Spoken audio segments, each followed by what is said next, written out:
Have a nice day, everyone! So, ito po yung gagawin nating cake for today's video. So, sa una po dito, ay gagamit po tayo dito ng embosser. Nabili ko lang din po yun sa Orange App. Tapos, nilagay po ako dito ng mga gold radges sa bawat gilid niya. Iniwan ko lang po muna yung gitna, ganyan. Kasi diyan ko po siya ilalagay yung picture, tsaka po yung frame. Ayan. So, di ba, ang ganda lang talaga. Tapos, ang ginawa po natin dito ay fondant po yan. So, ibig sabihin, kapag fondant po, ay nakakain po yan. And then, sa likod po yan ng fondant, naglagay po ako dito ng silver na, ano bang tawag dito? Nakalimutan ko na. Basta meron siyang lagay, kumbaga, di kaya gagamit na lang po kayo ng quality high photo paper. Yan, para di po sa mag-moist yung inyong fondant kapag tinignan na po siya sa icing. Kasi po, ang pinagkakopyahan ko nito ay fondant.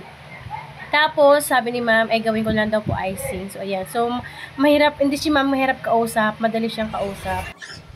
At yung ribbon niya parang na ginamit ko dito ay siniperate ko siyang ginawa para naman po hindi talaga siya dumikit doon. Tapos sa likod po noon ay naglagay po ako dito ng toothpick. Ayan. Tapos sa top niya po ay iba po dapat yung crown niya is gold talaga na fondant. Pero sabi po ni ma'am ay gagawin ko na lang daw po. Kahit ganyan na lang daw po yung crown. So ayan naman po ang ginawa ko kay ma'am. So thank you so much again ma'am for trusting us. And si ma'am po ay first timer pa lang po sa atin na nag-order at ito po kagad ang reply niya po sa atin. At yung sabi nga pala dito ni ma'am sa kanyang feedback ay, "Good morning ma'am. Hindi po pala ako nakapag-message sa inyo kahapon. Since super busy po sa birthday party, I'd like you to know po na sobrang nagustuhan po namin yung cake na gawa nyo. Sobra pong ganda at sobra pong masarap yung cake. Nagustuhan po talaga ng family ko yung cake. Super moist po at yung icing hindi po sobra ang tamis. Highly recommendable po talaga. Maraming salamat po ma'am. Lahat halos po nasunod doon sa request ko sa cake. Ang ganda-ganda po talaga. More blessing to come on your bake shop po." O, di ba? Ang sarap lang talaga sa pakiramdam kapag may mga ganito tayong client na kahit minsan ay hindi po talaga kasi ako nanghihingi ng feedback. Kasi po nahihiya po talaga kasi ako. Kasi minsan meron naman po na hindi nagre-reply. So baka kasi hindi nagustuhan or whatever.